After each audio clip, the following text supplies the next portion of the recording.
네, 안녕하십니까.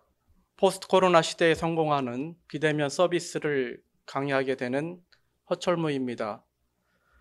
오늘 강의는 코로나 방역 수칙에 따라서 진행됨을 알려드립니다.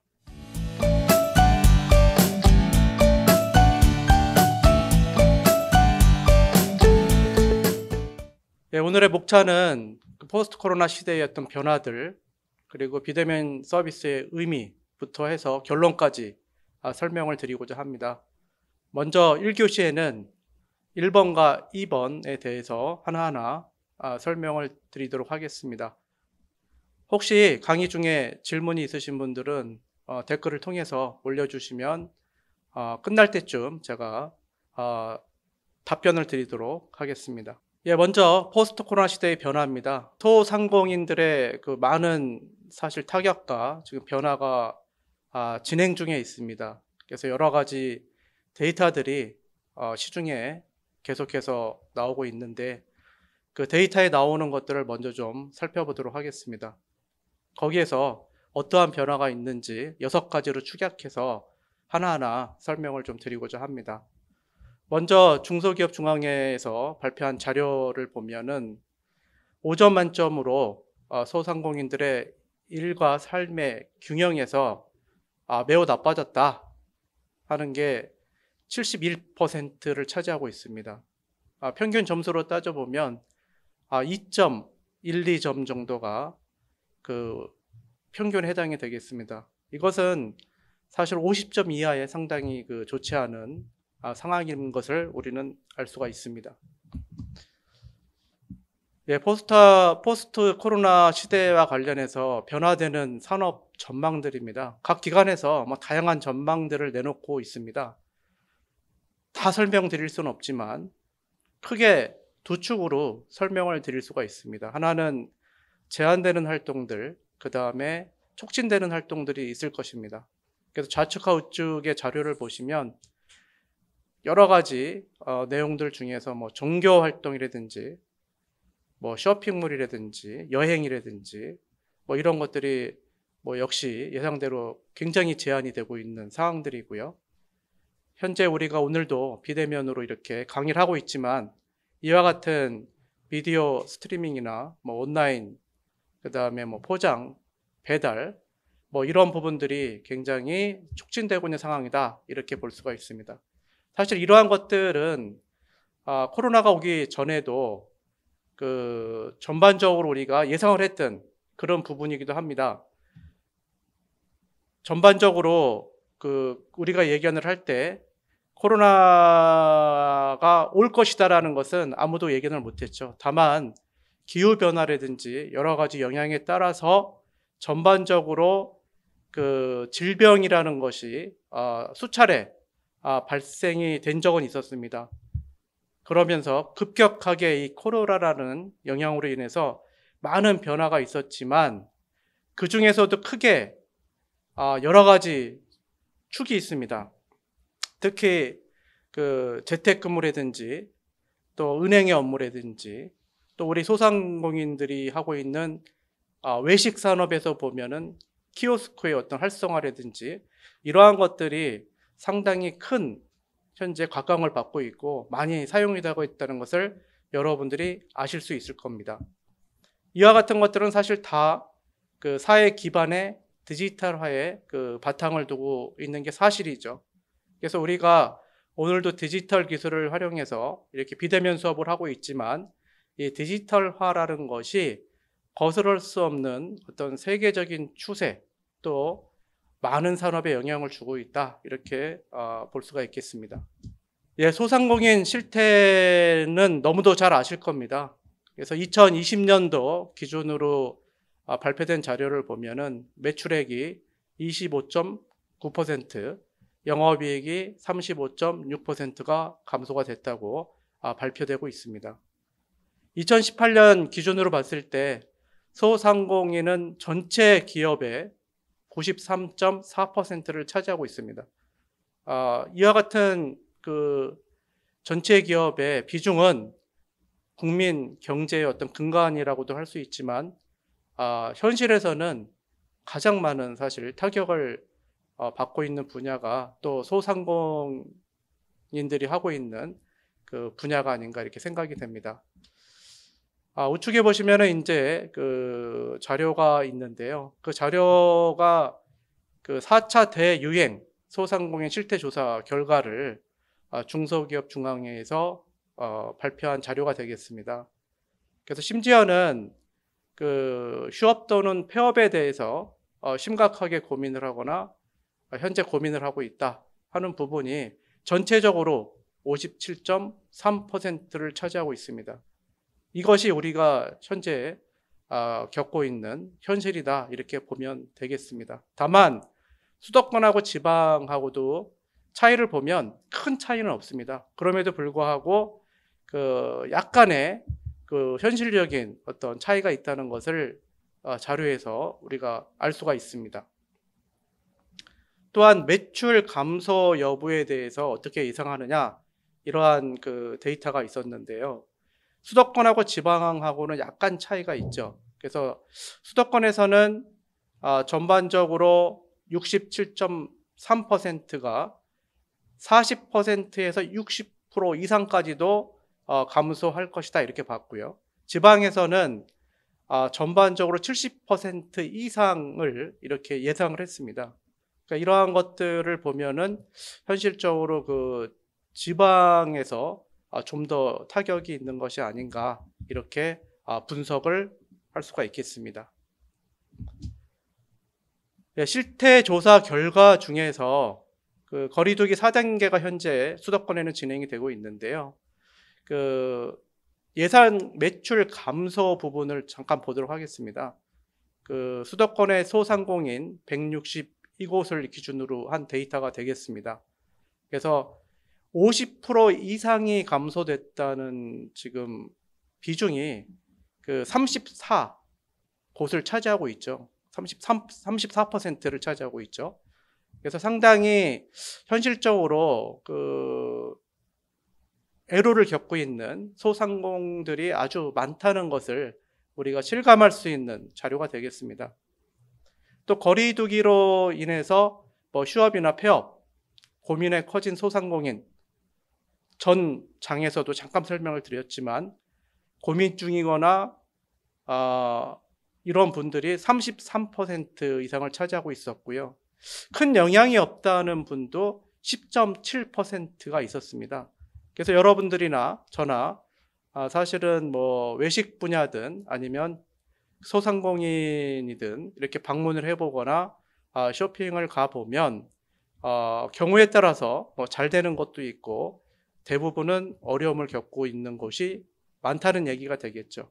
어쨌든 이 어려운 상황에서 잘 되는 소상공인들이 있는데 그분들은 과연 왜 잘 되고 있을까 하는 부분이 단순하게 비즈니스 모델이나 그 제품의 문제를 떠나서 또 다른 이유가 있을 겁니다. 그래서 저는 그러한 초점에서 오늘 좀 강의를 이렇게 드리고자 합니다.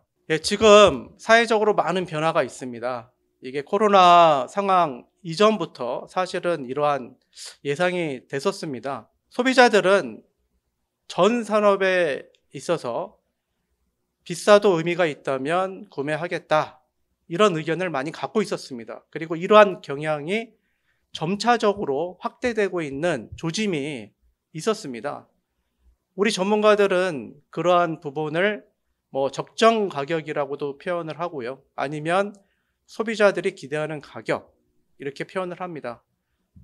학술적인 용어로는 뭐 내적 참조 가격 이렇게 정의를 하고 있습니다. 자, 가격을 평가할 때 가장 기준에 삼는 것이 기준 가격과 판매 가격을 비교하는 겁니다. 뭐 당연하겠죠. 그렇다고 하면 내적 참조 가격이 무엇인가 여러분들이 한번 생각해 보실 필요가 있습니다. 이것은 소비자들이 머릿속에 상정되어 있는 가격을 얘기합니다. 다시 얘기하면 내가 식사 한 끼를 하는데 식사 한 끼가 얼마 할 것이다. 이게 이제 적중이 되면 그게 내적 참조 가격이 돼서 만족도를 높이고 구매를 높이는 상황이 되는 거죠. 근데 이 내적 참조 가격은 형성되는 가격이 있는데 그 과정 중에서 크게 세 가지 요인이 작용하고 있습니다. 첫 번째는 소비자 요인이고요. 두 번째는 제품 요인입니다. 그리고 마지막에 세 번째가 상황 요인입니다. 바로 이 코로나 상황이라는 것은 현재 이런 상황 요인을 맞이하고 있다는 거죠. 그래서 이 부분이 굉장히 중요한 현재 요인으로 작용이 되고 있습니다. 따라서 일반적인 소비자들은 판매 가격을 관찰을 하고 내적 참조 가격을 기억을 하고 상기를 한 다음에 사실은 판단을 해서 참조 가격 자체를 갱신하게 되는데 이 코로나 상황이라는 요인 때문에 여러 가지 지금 변화가 작용하고 있다는 겁니다. 그래서 우리가 먹거리에도 상당히 큰 변화가 있었던 것이 이제는 가격이나 품질이 아닌 사실은 안전성, 여기에 가장 큰 비중을 차지하고 있는 게 바로 이러한 상황 요인 때문에 그렇다는 것이죠. 푸드 서비스업의 진화를 잠깐 보면요. 코로나19 이전에는 사실 맛이 가장 중요했고요. 두 번째가 가격이었습니다. 근데 코로나19 이후에는 변화가 생겼죠. 그래서 건강과 안전이 가장 중요하고요. 그 다음에 맛, 세 번째가 가격입니다. 그만큼 가격에 대해서는 다소 비싸더라도 이제는 건강과 안전과 또 어느 정도의 맛, 이걸 갖다가 선호하는 경향이 더 두드러지고 있다.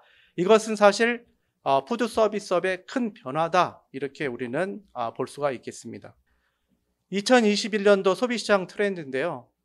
이 자료는 전반적으로 시장에서 전문가, 기관, 그리고 시장의 트렌드를 종합해서 한번 제가 작성을 해보았습니다. 그래서 여러분들도 충분히 동감을 하시리라고 생각이 되는데요. 이 트렌드는 사실 우리가 이 상황을 어떻게 극복해 가고 전략을 수립할 것인가 이런 측면에서 굉장히 중요한 요소에 해당이 됩니다. 그래서 간단하게 설명을 드리고자 하는데요. 특히 적색으로 제가 작성된 내용을 좀 중점적으로 보시면 될 것 같습니다. 홈코노믹 상품인데요. 이거는 역시 집의 기능이 굉장히 중요해졌고요. 홈 트렌드의 영향력이 확대되고 있다. 그래서 요즘 홈코노믹에 대해서 많은 얘기를 하고 있습니다. 케어 상품이 두 번째로 나와 있는데요. 이 부분은 이 케어라는 게 사실은 우리가 어떤 관리의 개념, 또 건강의 개념, 모든 것이 포함이 되잖아요. 그러다 보니까 개인 맞춤형 건강기능식품으로의 건강 케어, 건강식품이든 몸에 좋은 식품이든 이러한 부분들이 굉장히 중요한 트렌드를 차지하고 있다는 거죠. 그래서 여러분들이 특히 식품을 취급하시거나 외식업에 종사하시는 분들은 가능하면 이 건강과 관련된 포인트를 바탕으로 해서 전략을 수립하시고 고객을 상대하는 전략이 중요할 수 있다는 것을 알 수가 있을 겁니다. 세 번째는 가치 소비 상품입니다. 이 가치라는 얘기는 과거부터 지금까지도 계속 나오고 있습니다. 다만 가치의 의미는 다소 변화가 됐습니다. 그래서 요즘 ESG 경영에 대해서 많은 얘기를 하고 있는데요. 그 중에서도 이 윤리적 소비 추구라는 부분은 아주 중요한 가치를 차지하고 있다. 이렇게 이제 보시면 되겠습니다. 세 번째는 펀 마케팅 상품인데요. 이 펀이라는 개념은 즐거움까지 주는 어떤 상품, 전략, 이런 부분이 해당이 될 겁니다. 그래서 최근에 보면 쇼핑이나 아니면은 외식 분야에서도 많이 요즘 쓰고 있는 것 같습니다. 그래서 특히 라이브 커머스도 최근에 많이들 하고 계신데요. 라이브 커머스에서도 보면은 한정판으로 이렇게 하는 경우도 있고요. 또 혼자 다 할 수 없으니까 이 콜라보레이션 개념을 도입해 가지고 협업을 하거나 이러한 측면도 많이 나타나는 것 같습니다. 다섯 번째는 온라인 구매 전환입니다. 제가 이제 적색으로 표현을 했는데요. 고품질 식재료를 찾는 소비자들이 굉장히 많아지고 있다는 거죠. 그래서 여러분들이 오늘 이제 수업을 들으시면서도 이 온라인 소비가 앞으로 어떻게 될 것인가, 굉장히 확대는 제가 볼 때 더 될 수도 있을 겁니다. 그리고 이게 관성 때문에 과연 코로나 이후의 시장도 온라인 구매력이 어떤 변화를 가져올 것인가, 제가 볼 때는 줄지는 않을 것이다, 이렇게 개인적인 그 판단을 하고 있습니다. 그래서 어쨌든 이 식품, 식재료까지도 이제는 그 온라인 구매에서 차지하는 비중이 매우 높아졌다. 특히 아까 말씀드렸던 안전과 건강을 바탕으로 하는 고품질 식재료, 이러한 것들을 찾는 소비자들이 많아지고 있다, 이렇게 보시면 될 것 같습니다. 예, 변화 6가지를 소개해 드리고자 합니다. 변화 6가지 이전에 이제 여러분들이 그 장표에서 보시는 물리적 주거 공간 경계의 확대인데요. 이게 사실은 우리가 유통에서도 경계가 무너졌다, 이런 얘기를 그동안 많이 해왔고요. 이 물리적 주거 공간이라는 것은 주거 공간 자체가 이제 단순하게 그냥 집에서 간단하게 식사를 하거나 잠을 자거나 이러한 차원을 넘어서 다양한 기능으로 확대됐다, 이런 의미를 지금 갖고 있는 거죠. 그래서 최근에 보면 인테리어 개념이 나름대로 또 잘 되는 그 기업들이 많다고 합니다. 그런 이유들은 그 물리적 주거 공간에 대한 어떤 변화를 위한 그 인테리어를 하지 않나, 그런 생각이 들죠. 그래서 그런 부분들이 다 이 확대의 개념에 들어가고 있다고 보시면 되겠습니다. 네, 먼저 변화 첫 번째입니다. 여러분들이 너무도 많이 지금 들어보고 계시죠. 집콕이라는 용어입니다. 그래서 우리가 홈 누덴스나 홈 테인먼트 얘기를 많이 하죠. 그래서 집에서 생활을 많이 하는데 집 자체를 이제는 놀이하는 집, 집에서 즐기는 사람, 이렇게 이제 표현을 하기도 하고요. 또 집에서 오락거리를 찾는 행위, 여가와 취미 활동을 즐기는 공간으로 활용하고 있다는 거죠. 그래서 이런 부분에 대해서 이 집콕 생활이 그 단순하게 집에 머무는 것이 아니고 집에서 다양한 활동들이 이루어지고 있으면서 소비도 그 늘어나고 있다, 이렇게 볼 수가 있겠습니다. 두 번째가 이제 건강한 습관입니다. 강남구 보건소의 그 포스터를 보니까는 코로나19를 이기는 1일 9가지 건강 습관, 이렇게 해서 홍보를 하고 있더라고요. 그래서 제가 하나하나 보면서 강의 안에 좀 넣어봤습니다. 근데 궁극적으로 크게 2가지죠. 자기 주도적 생활. 특히 이제 교육 자체도 요즘은 비대면으로 많이 진행이 되다 보니까 온라인 강의 수강이라든지 또 시간을 알차게 사용하려는 변화가 일어나고 있다는 겁니다. 왜냐하면 하루 시간 관리를 하는 데 있어서 처음에는 이 코로나 상황이 금방 지나가겠지 생각을 했지만 장기화가 되면서, 지속화가 되면서 이 시간 관리에 대한 개념이 굉장히 강하게 나타나고 있다, 이런 것을 생각할 수가 있겠습니다. 또 하나는 개인 위생 관리 문제입니다. 그래서 요즘 보면은 그날 입은 옷은 그날 전부 세탁을 하는 그러한 경향도 강하게 나타나고 있고요. 더구나 이제 손 씻기라든지 여러 가지 집안 청소라든지 소독이라든지 이러한 부분에 대해서 신경을 쓰다 보니까 각종 질병에 대해서 감소하는 경향이 뚜렷하게 나타나고 있다, 이렇게 지금 기사가 나오고 있습니다. 그래서 이러한 것들은 바로 이제 건강한 습관과 관련이 있다, 특히 이러한 큰 변화를 가져왔다고 생각이 됩니다. 세 번째 변화입니다. 우리가 언택트, 여러분들 너무도 많이 듣고 계신 단어죠. 그래서 언택트라는 것은 실제로 사람과의 만남을 대신하는 방식으로 정의하고 있습니다. 그럼에도 불구하고 이제 연결감은 존재감이 있었죠. 존재감이 있었습니다. 근데 이 언택트의 개념이 장기화되다 보니까 최근에는 온택트로 이제 바뀌었다 이렇게 판단이 됩니다. 그래서 온택트의 개념은 아예 처음부터 온라인을 통한 외부와의 연결을 기획하고 당연시하는 경향을 얘기하는 거죠.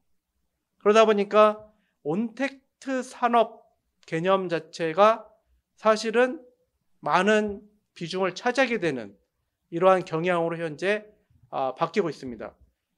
최근에 보면은 온라인을 통한 뭐 콘서트라든지 뮤지컬이라든지 뭐 이러한 것들이 굉장히 많이 기획이 되고 있습니다. 근데 이런 부분들이 과연 앞으로 미래를 봤을 때 지속해서 잘 될 것이냐, 아니면 이게 또 다른 변화가 있을 것이냐, 뭐 누구도 알 수는 없습니다. 다만 개인적으로 생각을 할 때는 지금 뭐 VR이나 AR이나 아니면은 더 첨단화된 지금 기술들이 많이 나오고 있지 않습니까? 그러다 보면은 그 자체도 다른 온택트의 개념으로 바뀌지 않을까 우려가 되기도 합니다. 그렇게 되면은 역시 뭐 뮤지컬이라든지 우리가 많이 보고 있는 뭐 연극이라든지 이러한 부분들도 더 많은 타격이 있지 않을까? 뭐 일자리에도 여러 가지 문제가 생기고 직업의 변화도 있지 않을까? 뭐 그러한 생각이 들기도 합니다. 그게 바로 이제 이 온택트의 어떤 무서운 변화다 이렇게 판단이 되고 있습니다. 네 번째 변화는 멀티 채널의 시대가 상당히 빠르게 진화되고 있다는 겁니다. 과거의 단일 채널에서요. 얼마 전까지만 해도 그냥 멀티 채널 이렇게 얘기를 했었고요. 이게 더 확대가 돼서 크로스 채널로 왔다가 지금은 옴니 채널의 개념을 많이 얘기하고 있죠.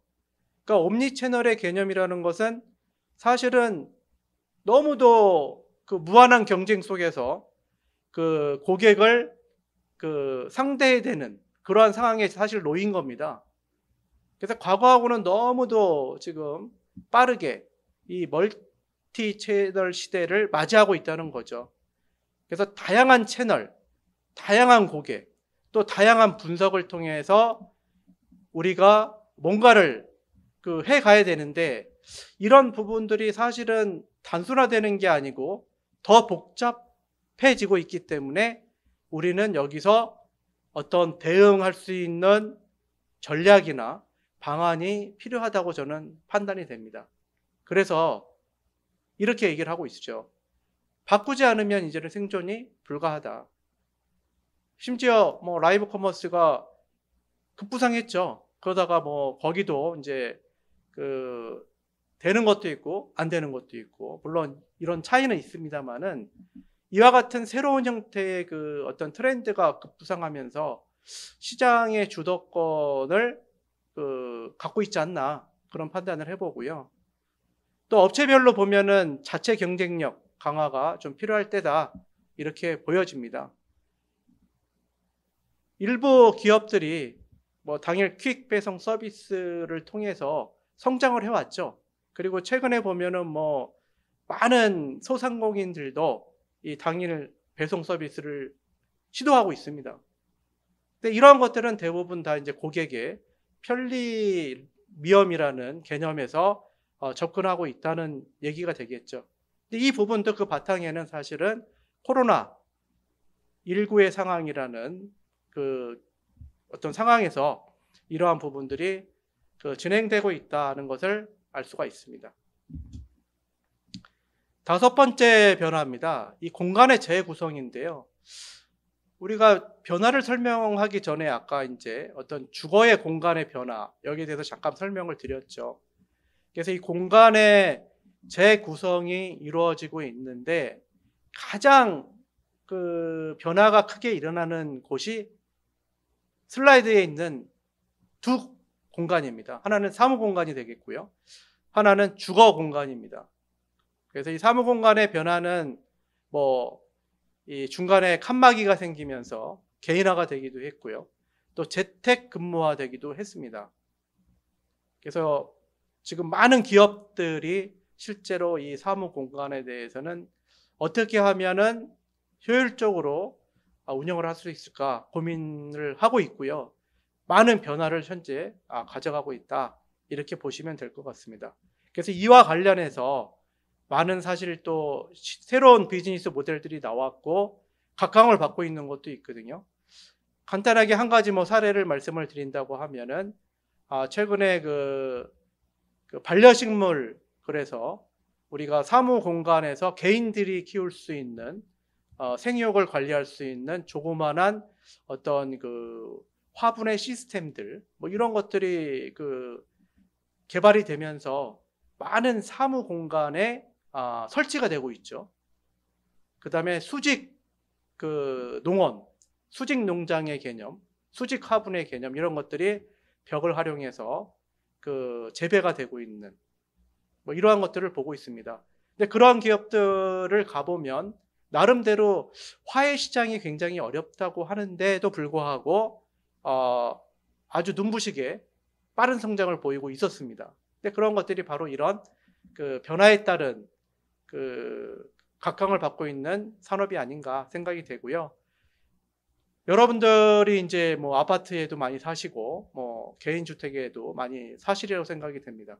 근데 이 아파트의 모습이 앞으로는 변할 것이다, 이렇게 지금 보고 있죠.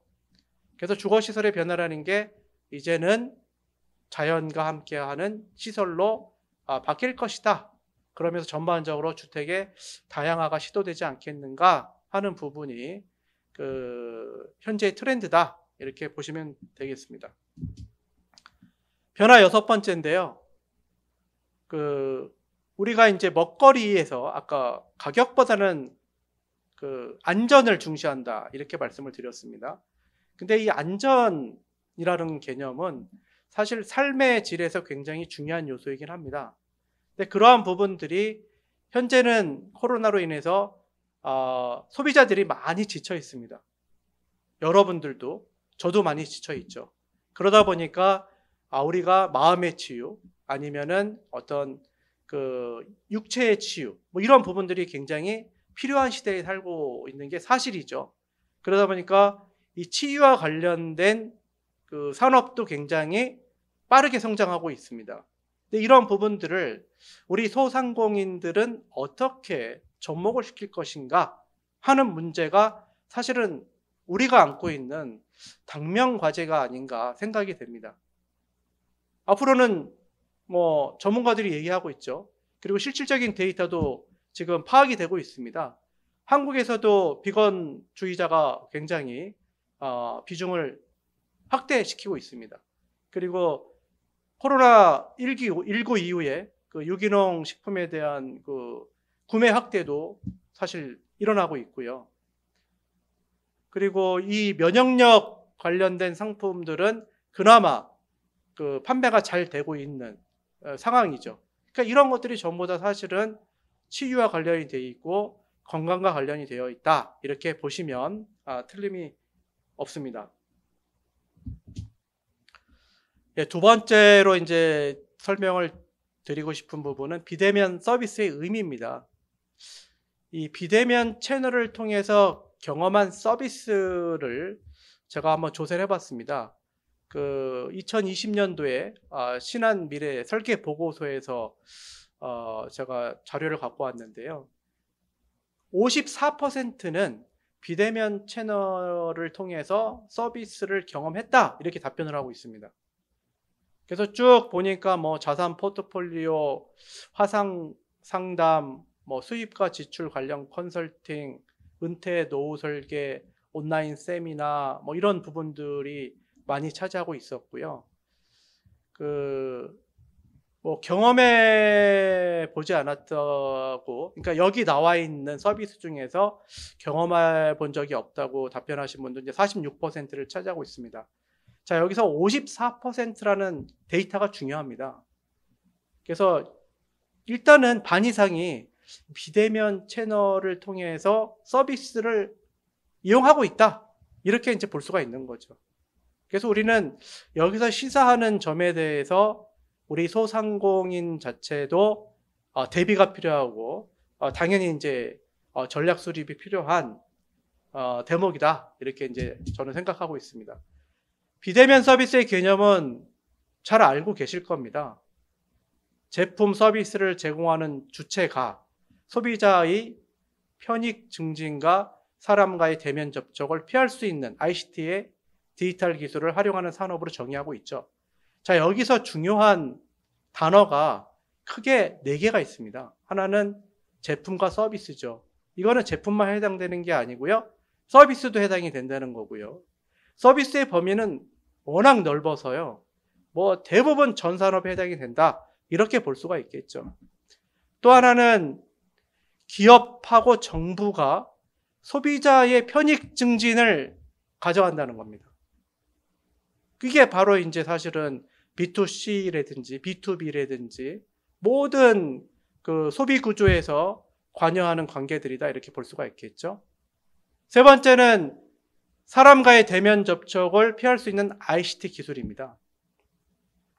지금 빠르게 4차 산업혁명의 기술, 또 코로나19 이후에 비대면 관련된 기술들이 엄청 빠르게 진화되어 왔습니다. 그래서 그 기술들이 지금 많이 접목이 되고 있죠. 여기서 우리가 생각할 부분은 이거죠. 소상공인들은 과연 이러한 기술들 중에서 어떠한 기술을 접목시켜서 나를 성장시킬 것인가 하는 부분입니다. 많은 기술들을 다 접목할 수는 없죠. 그게 다 투자고 여러 가지 문제가 있을 수도 있습니다. 따라서 과연 내가 하는 업과 관련된 ICT 기술이 뭘까? 부분은 여러분들이 고민을 하셔야 됩니다. 사실 이게 어떻게 보면 오늘 제가 강의를 하고 있는 그 내용 중에 핵심이 될 수도 있습니다. 이거를 안다고 하면 이거를 앞으로 잘 활용하시고 접목해서 여러분들이 하고 계시는 그 업의 그 성공을 보장할 수 있는 그런 키워드가 되지 않을까 그런 생각도 해봅니다. 그리고 또 하나는 이 활용이라는 단어입니다. 활용. 정말로 많은 기술들이 나와 있어요. 근데 이 부분을 내가 적절하게 활용할 수 있느냐 없느냐 이 부분이 저는 중요하다고 봅니다. 모든 것은 사실 위기에 따른 기회가 있게 마련입니다. 근데 이 기회를 활용하고자 했을 때 어떠한 방법으로 활용하는가 하는 부분이 중요하겠죠. 근데 제가 볼 때는 이게 비대면이라는 상황으로 봤을 때는 역시 뭐예요? 기술입니다, 기술. 기술을 접목하지 않으면 답이 없다는 거죠. 제가 얼마 전에 식당에 갔습니다. 근데 식당에 갔는데 그 서비스를 그 로봇이 하고 있더라고요.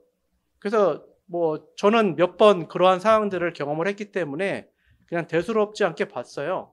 근데 거기서 그 타 대학의 어떤 교수님을 잠깐 만나 뵀었는데 그분은 굉장히 그 관심 있게 그 상황을 좀 지켜보시고 막 이렇게 그 주문도 해보고 또 그 식사를 좀 받아보기도 하고 뭐 이러한 것을 즐기시더라고요. 그러니까 재미있게 관심 있게 보시는 거죠. 근데 거기에 그 오시는 분들을 제가 가만히 지켜보니까 그 비용이 얼마나 투자가 됐는지 모르겠지만 제가 볼 때는 간단한 기술들인데도 불구하고 50% 이상의 고객들은 굉장히 관심 있게 그 서비스에 대해서 재미있어하고 만족해 하더라 하는 거죠. 그래서 물론 그 식당은 좀 규모가 있었기 때문에 그러한 서비스를 시작을 했겠지만 우리가 어떠한 그러한 시대가 현재 많이 빠르게 오고 있다 하는 것을 우리가 직감할 수 있는 사례다 이렇게 말씀을 드립니다. 이 비대면 서비스에 대한 전반적인 인식평가 자료가 나온 게 있었습니다. 쭉 보시면은 86.8%가 요즘 사회 전반에 비대면 서비스가 확산되는 듯한 느낌이다. 그러니까 이거는 사실은 대부분의 소비자가 이제는 비대면 서비스에 대해서 인식하고 있고요. 사용할 가능성이 있다. 사용하고 있고 이용하고 있고 앞으로도 이용할 것이다. 저는 이렇게 판단이 되는 대목이라는 것을 알 수가 있죠. 특히 6대 분야의 기반 기술 분류를 하고 있습니다. 이게 이제 정부에서 이렇게 지금 분류를 하고 있는데요. 스마트 헬스케어 분야, 뭐 온라인 교육 분야, 스마트 비즈니스 및 금융, 생활 소비, 엔터테인먼트, 물류 및 유통, 기반 기술 이런 부분인데요. 우리 소상공인들은 뭐 생활 소비하고 가장 밀접한 관련이 있을 거고요. 물론 헬스케어라든지 온라인 교육이라든지 뭐 다 관련이 있겠죠. 물류 유통. 근데 여기에는 중요한 이 기반 기술 7번째에 들어가 있는 6대 분야인데 제가 하나 더 넣었습니다. 이 기반 기술이 바탕이 됩니다. 그래서 여러분들이 뭐 이게 어렵다기보다는 최근에 이 상용화된 기술들이 많이 있습니다. 그래서 기본적으로 뭐 여기 빅데이터라든지 AR, VR이라든지 클라우드 우리가 많이 이용하잖아요. 그리고 IoT라든지 이러한 부분들, 그 5G의 어떤 필요성, 이러한 부분들에 대해서는 좀 관심 있게 이제 연구나 공부를 좀 해서 우리 그 업에 좀 접목할 수 있는 부분에 대해서 매칭을 할 때가 됐다, 이런 말씀을 드리고 싶습니다. 희비가 엇갈린 업종들이 있죠. 그래서 역시 여기서도 보면은 중요한 게 인터넷 쇼핑입니다. 인터넷 쇼핑. 그래서 인터넷 쇼핑은 뭐 상당히 지금 뭐 뜨거운 반응을 그동안 보여왔죠. 정육점, 홈쇼핑, 뭐 조류 전문 판매점, 슈퍼마켓, 농산물 매장, 뭐 이러한 부분들은 그래도 좀 증가하고 있고요. 면세점부터 해서 뭐 대형마트까지 특히 소상공인들도 이 매출 감소가 모두의 말씀을 드렸다시피 그 크게 나타나고 있죠. 근데 여기서 여러분들이 한 가지 보실 게 있습니다. 매출 증가 업종 중에서요, 우리가 뭐 인터넷 쇼핑이나 뭐 홈쇼핑 이런 것들은 다 그렇다 치고요, 이 슈퍼마켓이나 농산물 매장이 있지 않습니까? 이런 부분들은 최근에 강세를 나타내고 있거든요. 근데 여기에 나와 있는 슈퍼마켓은요, 사실은 좀 규모가 있는 슈퍼마켓도 해당이 되겠지만 골목 상권을 끼고 있는 슈퍼마켓들, 특히 전문 식품점, 이런 그 업종들이 최근에 각광을 받고 있습니다. 그 이유가 바로 이제 사실은 그 비대면이다 보니까 그 배송을 많이 시키고 이러한 그 부분에서 그러한 영향이 나타나고 있지 않나 생각이 됩니다. 자, 위기가 오면 기회를 또 찾을 수 있다고 제가 아까 말씀을 드렸는데요. 이 언택트 소비 문화가 왔을 때 우려감이 굉장히 높았죠. 그리고 과연 이게 지속될 것이냐, 아니면 향후에는 또 어떻게 될 것이냐, 이러한 생각들이 아주 많았습니다. 근데 결론은 어떻습니까? 매우 긍정적이라는 평을 하고 있습니다. 그래서 우리가 전반적으로 보면 나는 비대면 서비스를 앞으로 좀 더 적극적으로 이용할 의향이 있다. 앞으로 무인 점포, 무인 판매기, 뭐 비대면 서비스로만 이루어지는 매장이 많아질 것 같다. 뭐 이러한 의견들이 많다는 거죠. 이거는 소비자들이 답변을 한 겁니다. 소비자들이. 이게 바로 이제 사실은 소비 문화라는 겁니다. 그래서 이러한 것들이 사실 일자리 창출에는 또 다른 영향을 줄 수 있겠죠.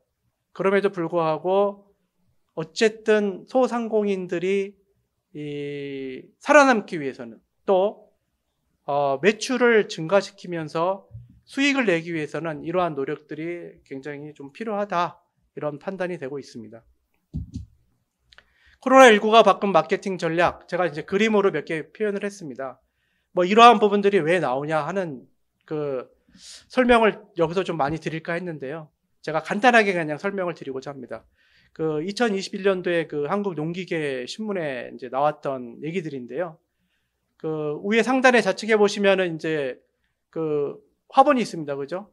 화분도 이제는 뭐 그 이 스마트폰으로 키우거나 뭐 이러한 시대가 온 거죠. 그래서 우리가 요즘은 뭐 그 모바일로 화분을 키우고 또 농산물을 그 스마트폰으로 작동하고 생육 환경을 조절하는 이런 스마트팜, 뭐 이런 것들이 사실은 굉장히 많이 빠르게 지금 변화되고 있거든요. 그리고 두 번째는 옷 같은 것은 사실 소비가 줄었죠. 왜냐하면 사람들을 만나지 않기 때문에 소비가 많이 줄었습니다.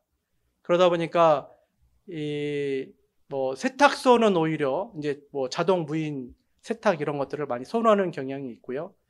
또 아까 이제 과일 같은 경우를 뭐 그 자판기에서 이렇게 사는 이런 사례도 나오고 있고요. 쇼핑보다는 이제 사실은 그 여러 가지 시간을 할애해 가지고 뭐 운동을 한다든지 뭐 이러한 것들도 있습니다. 그리고 집에서 쇼핑하는 것들이 굉장히 늘어나고 있고요. 특히 해외에서도 이제 뭐 쇼핑하는 경향이 나타나고 있는 게 현황이죠. 이런 것들이 현재의 트렌드라고 봤을 때 이 마케팅 전략을 우리는 바꿀 수밖에 없다. 뭐 이러한 생각이 들고 있습니다. 이 비대면 소비 경험이 나오는데요. 우측에 보시면은 비대면 소비 경험이 있다 없다. 아까 잠깐 나왔었죠. 74.7%가 있다는 얘기가 되겠고요. 비대면 소비를 그럼 몇 번 했느냐? 평균 횟수가 2.3회 이상이다. 그리고 어느 분야가 좀 많으냐? 음식이 가장 많고요. 쇼핑, 금융 이렇게 나타나고 있습니다. 그래서 이거는 뭐 앞에 나온 내용하고 약간 중복은 되지만 이게 우리가 어떠한 전략을 가지고 할 것인가를 예상할 수 있는 어떤 지표, 데이터가 되겠습니다. 비대면 서비스 상점 구성도입니다. 기본적으로 지금 뭐 무인 점포라든지 AI 공유의 어떤 상점 이런 것들이 많이 등장을 하고 있는데요. 이런 것들을 뭐 우리가 소상공인들이 다 할 수는 없죠. 그래서 각자의 그 상황에 맞는 최적의 시스템을 도입해서 이러한 부분들을 그래도 생각은 좀 해보고 접목할 수 있는 부분이 있으면 시도를 해야 된다. 그런 때가 왔다는 얘기가 되겠고요. 국내 밀키트 시장 규모는 뭐 이렇게 엄청나게 빠른 성장을 하고 있습니다. 이 부분이 바로 이 상점하고 이제 연관되어 있기 때문에 제가 자료를 한번 뽑아봤습니다. 예, 제가 이제 지금까지 설명을 쭉 드렸는데요. 한번 정리를 잠깐 좀 해보도록 하겠습니다. 혹시 정리하기 전에 질문이 있으시면 채팅창에 올려주시면 제가 답변을 드리도록 하겠습니다. 예, 크게 질문은 지금 없으신 것 같고요. 1교시에 강의 내용들을 쭉 정리를 해보면요. 비대면의 어떤 트렌드를 설명을 드렸습니다. 그 트렌드 중에서 강의 내용에 없었던 내용을 잠깐 설명을 드리고자 하는데요. 여러분들이 여러 가지 산업 중에서 재택근무를 잘 보셔야 됩니다. 재택근무. 왜냐하면 재택근무는 미국 같은 경우에요. 1997년도부터 있었습니다. 근데 한국은 재택근무의 개념이 사실은 2000년대에 들어와서 약간 얘기가 나왔었어요. 근데 이 부분이 본격화된 것은 코로나19 이후입니다. 따라서 코로나19가 종료된다고 해도 재택근무는 제가 볼 때는 확대될 상황이거든요. 여기에 따른 어떤 소상공인들이 접목해서 서비스할 수 있는 분야가 뭘까를 우리는 생각을 해봐야 되겠고요. 두 번째는 키오스크입니다. 키오스크.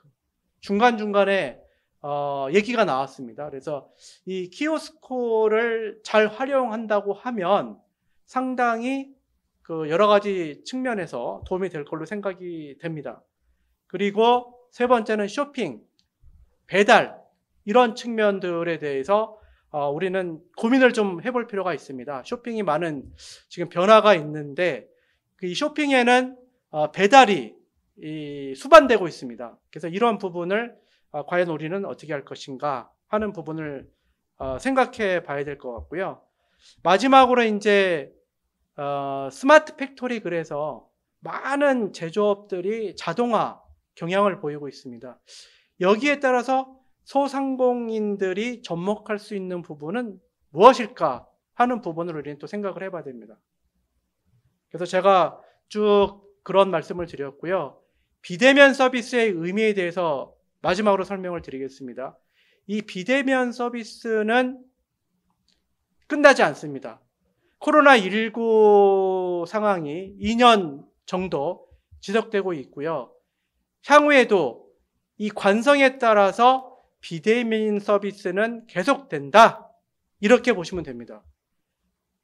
그래서 비대면 서비스가 이제는 백신을 많이 접종이 되고 국민들이 안심이 되니까 그 마스크만 착용하고 이게 정상화될 것이다. 물론 정상화가 됩니다. 정상화가 되지만 그동안에 해왔던 쇼핑이라든지 외식이라든지 이러한 그 문화가 관성 법칙에 따라서 쉽게 바뀌지 않습니다. 그렇다고 하면 그 관성이라는 것은 남아있거든요.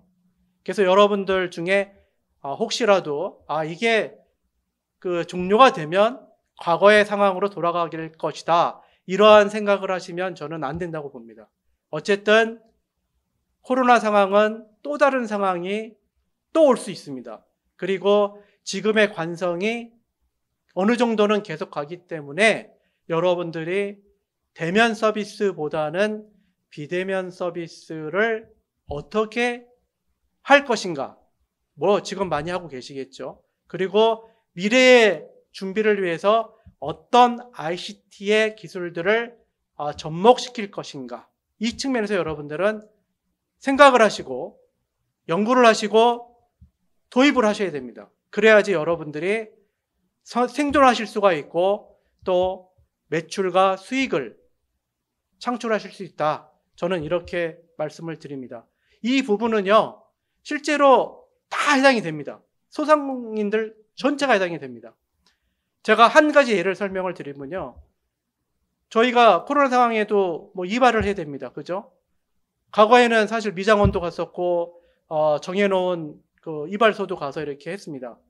근데 제가 현재 다니는 이발소는 저는 딱 정해놓고 다닙니다. 그리고 예약 문화를 통해서 이렇게 다니고 있는데, 결코 비싸지 않습니다. 다만, 그분이 굉장히 이발 기술이 좋아서 저는 거기를 가는데, 그분 자체가 마스크도 굉장히 좋은 마스크를 철저하게 사용하고 계시고요. 또 제가 이발하는 동안에도 손님이 이 마스크를 벗지 못합니다. 끼고 합니다. 그래서 본인이 알아서 잘 요령 있게 그 이발하는 기술을 터득하신 거죠. 그리고 절대로 머리를 감겨주거나 하는 게 없습니다. 모든 것은 다 셀프입니다. 그 시스템이. 그런 시스템을 그분은 뭐 도입을 했기 때문에 상당히 사실 현재 많은 수익을 하루 종일 예약에 위해서 간격을 두고 나름대로 잘하고 계시거든요. 그렇다고 해서 그 이발소가 크거나 그렇지 않습니다. 아주 작은 평수에서 실제로 시간에 따라서 많은 매출을 올리고 계시거든요. 그래서 항상 가서 보면 정말로 생각보다 뭐 별거 아닌데도 이러한 것들이 이 코로나 시대에 맞는 그 비대면 서비스가 아닌가 뭐 그런 생각도 해보고요. 또 저도 가끔씩 요즘 뭐 그 점심 식사를 그 사람들하고 같이 하기가 어려우니까 그 배달을 시켜서 먹습니다. 뭐 많은 배달 회사들이 있죠. 근데 정말로 그 주문 시스템이 빠르죠. 빠르고 편하고요. 또 배달이 올 때도 보면은 그 수량에 따라서 그 어떤 배달 요금 자체를 뭐 차별화하는 이런 프로모션도 하고 있는 기업들이 있었습니다. 제가 어저께도 세미나가 있어가지고 좀 많이 이렇게 시켰는데 10개를 시키니까 배달 요금을 뭐 거의 이렇게 무료로 해주는 경우도 있고요. 서비스도 굉장히 좋은 부분들이 있었습니다. 그러니까 이러한 것들이 비대면 서비스의 아주 그 단순하지만 간단한 그 기술들이다. 저는 이렇게 생각이 됩니다. 예, 지금까지 우리 비대면 서비스의 트렌드하고 변화, 그 다음에 비대면 서비스의 어떤 참된 의미에 대해서 설명을 드렸습니다. 예, 수고하셨습니다.